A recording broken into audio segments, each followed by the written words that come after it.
Now, though, to the epic dysfunction playing out in Washington, a sort of theater of the absurd that might actually be amusing if the stakes weren't so high for the rest of us. That's right. 2 days left until we all go over the fiscal cliff, which would mean everyone's taxes will go up and sharp spending cuts will go into effect.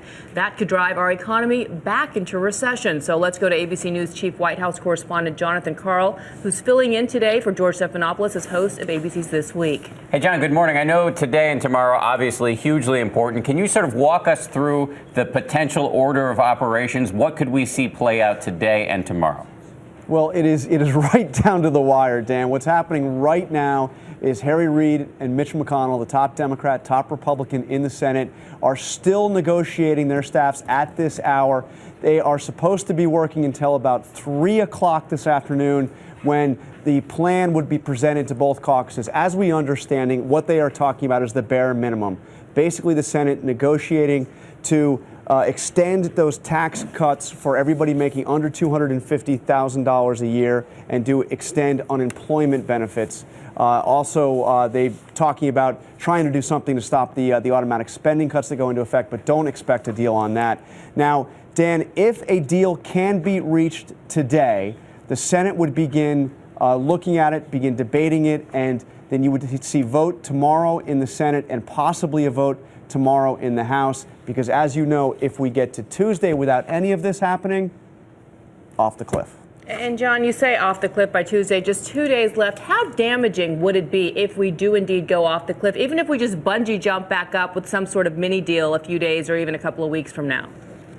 Well, the impact on everybody's taxes could be limited if they can come back in the next week or so and make it retroactive. You could have a situation where people's paychecks aren't immediately affected.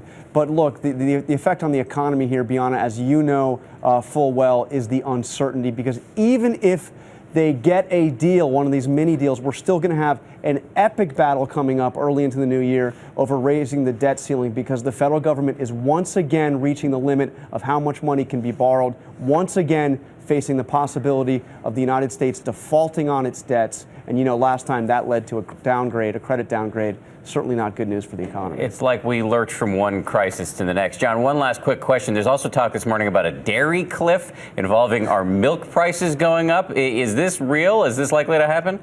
Isn't this great? Dan, if Congress does not act by tomorrow, your milk prices could in fact double. By the way, cheese prices as well. But once again, we believe that the Congress will come up with some kind of a solution on this, at least a temporary one. But again, down to the wire.